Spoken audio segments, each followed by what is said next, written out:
why you mentioned the frog. Is that some sort of signal? Is that something we should read into? Is that the sign of things to come? It's just meme country right now, or is it kicking off the bull run? Like, what should we think about the crazy X's that the frog did recently? Yeah, I think it was like a perfect setup, man. I think the guy, so the little bit of research done, like that, it turns out that the dudes that launched that project, they that wasn't their first rodeo. Been doing hundreds of those, and that was just happened to be the one that went viral. And the way that it launched, the initial allocation to the team was so small, and all of the rest of it was locked inside of an LP pool. So it created this opportunity for the early adopters or this core group of users to pump the price quite easily in those conditions. Because when you use Uniswap V2 with locked liquidity and it's all of the supply mostly, like it's a one-way setup for huge gains, and that's exactly kind of how Hex played out in the early days too. On Uni V2 is when we saw the biggest pumps in Hex. So it's like if the under the right conditions and a curated chart, like you can really make it do whatever you want. And so that first leg was quite inorganic, but the second leg was actually surprising that they were able to protect the chart and take it another leg up. So, is that a sign of things to come? I don't know. I think actually Bitcoin dominance is rising right now, and Ethereum is kind of stalled out, and the gas fees kind of got out of control. Right now, I'm seeing 71 Gwei, which is the lowest I've seen in a week or two, so that's promising. But then again, Bitcoin fees are now through the roof, so it's an interesting time to be in cryptocurrency. But I do think that this is setting up for that final leg up on Bitcoin to really take dominance, take control of the market, run up and try to check out 40K and see what that's all about before, setting up for like a kind of like a slowdown period going into 2024. Yeah. Is that good? No, I was just going to say, I think things like this that happen, people on the sidelines see this happen in a bear market. They start to gain more confidence, I think, and they start to get more excited about investing or moving their tokens around.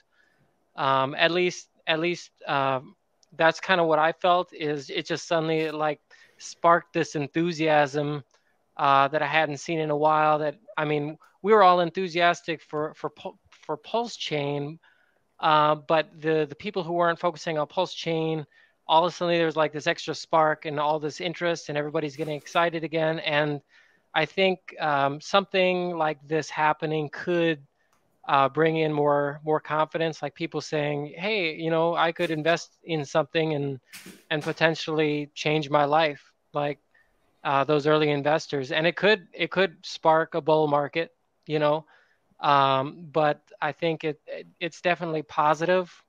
I personally don't invest in those things, and I don't recommend investing in those things. I don't recommend any financial advice at all, but yeah, I mean, it could be a sign that things are turning around for crypto. And they're getting their copy on PulseChain. But just on the Axis's point on V2 as well, where the price, the ability to have that kind of pairing versus on the differences on V3. So is that, I guess PulseX, right? So that's the V2. Is that the secret sauce? Is that why Richard's keeping it, V2 instead of even doing? Because I know PancakeSwap, I think, came out with V3 in April.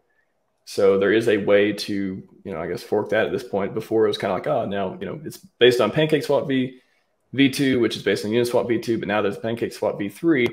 Do you see that being like, is Pepe an example of like that kind of Pumpamental and what Richard's been kind of hinting around for a long time? Yeah, I think that bonded, Hart's law and the whole binded liquidity thing and the way that Uni V2 works versus how V3 works is, when you pair coins up against the native token, in this case, PulseChain, in the old case, or in Pepe or Hex in the early days, it was always against WETH or ETH, wrapped ETH. If you're going to pair it up against the thing that's going to do well in the bull market anyways, it's going to appreciate as a function of being mostly tied to that thing. And so what you really have is like this Rube Goldberg machine of like the core asset's going to rise in value in the bull run, and so everything else is going to appreciate as a benefit. And then you have Uni V2 as like the conduit by which that's possible. versus V3, which is where you can get into like it's better for the market maker because then they can make more strategic plays on the chart. But yeah, I think it's good that we're starting with V2. I think it's going to be really good for price. And no insider knowledge. I just think that from the outside looking in, it just looks like an obvious benefit to the ecosystem in the early days, and V3 will eventually come down the pipe after we've already seen some returns. Yep, I think so too. I think it's I was talking about maybe graphics the other day. We are talking about in the, for the first maybe year or two, early days, launch time V2 is probably the best for fundamentals. And then after that, hey, Richard can sell the PulseX upgrade coming, PulseX upgrade, to get everyone excited again for that. So